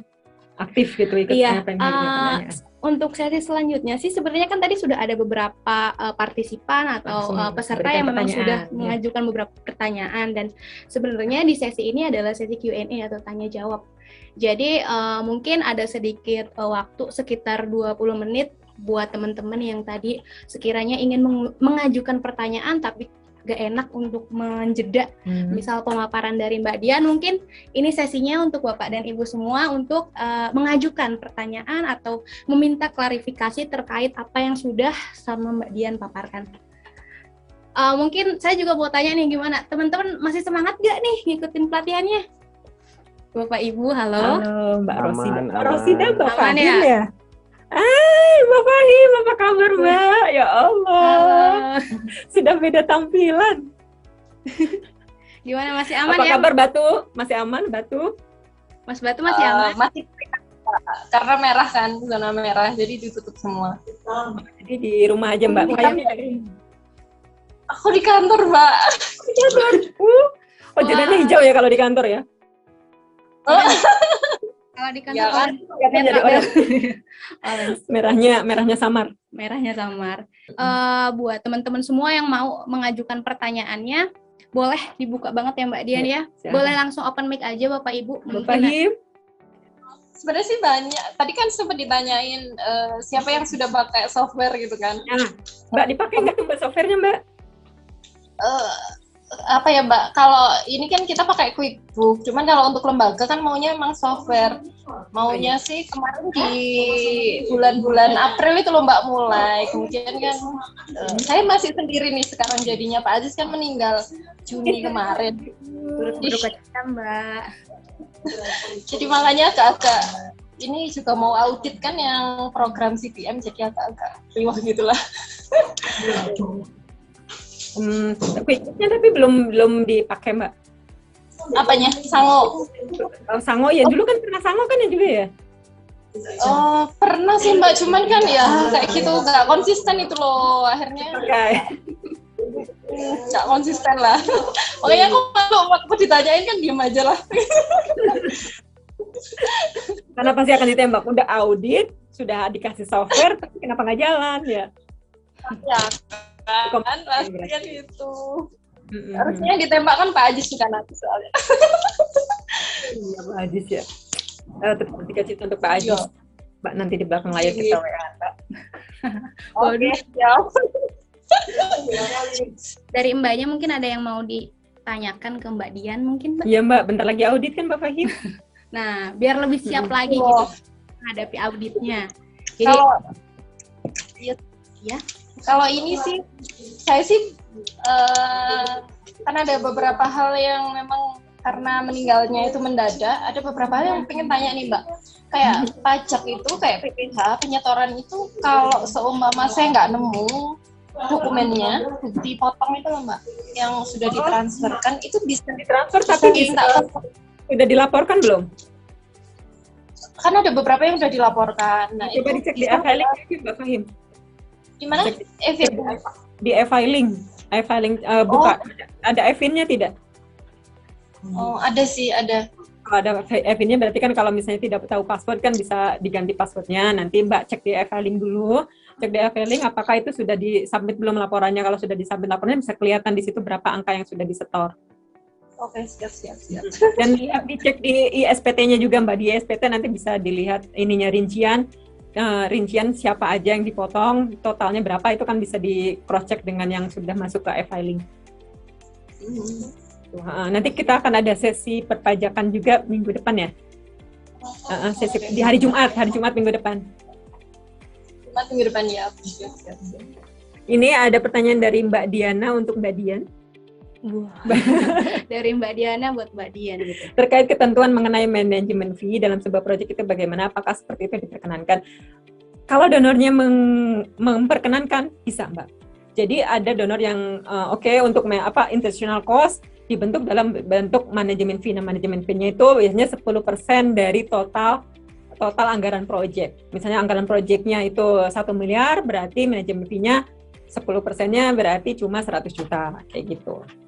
Oke, yang mau Mungkin dari ada yang dari lagi. Teh Rosi, PKBI Bandung itu, Petty Cash. Kenapa Petikes? Untuk PTKes berapa maksimal pengeluaran per hari? Pertanyaan Oh, dari Mbak tidak ada. Rosiana, PKBI Bandung. Untuk Petikes itu tidak ada ketentuan maksimal. Yang namanya peti berarti kan kecil ya. Kalau sampai puluhan juta itu namanya peti. Petikas. Peti lebih Namanya besar peti. gitu. Kalau peti itu Kalau kecil peti ya. kecil berarti. Jadi bisa maksimal sesuai operasional kantor aja yang setiap bulan gitu ya. Misalnya beli air minum, beli ATK, bayar listrik, bayar telepon, itu kira-kira total berapa sih kayak gitu. Jangan kegedean dan jangan kekecilan juga. Kalau kekecilan nanti akan sering-sering ngisi gitu kan, akan tetap bolak-balik ke bank lagi kayak gitu. Tapi kalau kegedean itu nanti akan potensi dana tidak terpakai, jadi nanti kontrolnya kurang. Gitu ya. Jadi kalau misalnya 3 juta cukup untuk operasional selama sebulan, nanti setiap akhir bulan ngajuin untuk pengisian lagi ya 3 juta aja. Tapi kalau misalnya kurang, jadi di review ya. Awalnya misalnya pembentukan Petikes itu di awal dibentuk 3 juta dulu. Tapi setelah 3 juta, oh kurang nih, kita minta lagi. Ngisi lagi. Jadi jangan sampai meminimalisir pengisian gitu ya. Kalau bisa sebulan sekali aja kayak gitu. Nah itu berarti harus dinaikin gitu ya. Misalnya 4 juta dulu gitu. 4 juta cukup belum? Udah cukup ya udah kayak gitu. Tapi kalau misalnya ternyata masih kurang juga, naikin lagi menjadi 5 juta kayak gitu. Jadi 5 juta terpakai berapa, misalnya terpakai 3 juta, berarti minta ngisi lagi di akhir bulan adalah 3 juta lagi, jadi pas lagi, begitu, pas jumlahnya 5 juta kembali. Gitu. Jadi mungkin lebih disesuaikan sama dengan operasional dari lembaga tersebut setiap bulannya. Dan mungkin gitu. harus ada evaluasi setiap bulannya terkait mungkin ada peningkatan atau pengurangan dari kebutuhan Petikes. Pada saat awal-awal pembentukan ya, jadi ada surat pembentukan Petikes kayak gitu ya, kalau misalnya ini di awal dibentuk 3 juta dulu, 3 juta kurang berarti bulan naik gitu ya. Gitu. Sampai fix gitu, jangan sampai berubah-ubah terus gitu ya, sampai fix udah gitu ya, maksimal 2 kali lah berubah kayak gitu, habis itu udah gitu. Oke, untuk Petikes apakah sudah jelas Bapak? Mungkin ada dari teman-teman lain mungkin yang mau bertanya. Ada rekomendasi software akuntansi yang biasa dipakai NGO enggak? Saya biasanya pakai Sango gitu ya, saya merekomendasikan Sango karena Sango sudah satu-satunya yang sudah sesuai dengan ISAK 35 ya, dan harganya memang di awal memang harganya investasinya mahal ya, lumayan ya, 8.200.000 kalau nggak salah, 8.200.000, tapi dia bisa selamanya, jadi setiap kali akhir tahun dia tidak perlu ada penyesuaian lagi, ada juga yang lain ya, ada kayak kalau nggak salah QuickBook itu, jadi dia harus kalau misalnya ganti tahun dia harus manggil developer yang punya itu lagi untuk bisa pindah ke tahun berikutnya. Tapi kalau ini kalau Sango itu bisa sepanjang lebih stabil secara aplikasi dan kalau itu ganti tahun ya udah tinggal software itu bisa digunakan. Nanti kalau ada update akan dikirim di email update-nya. Kayak gitu. Seperti itu.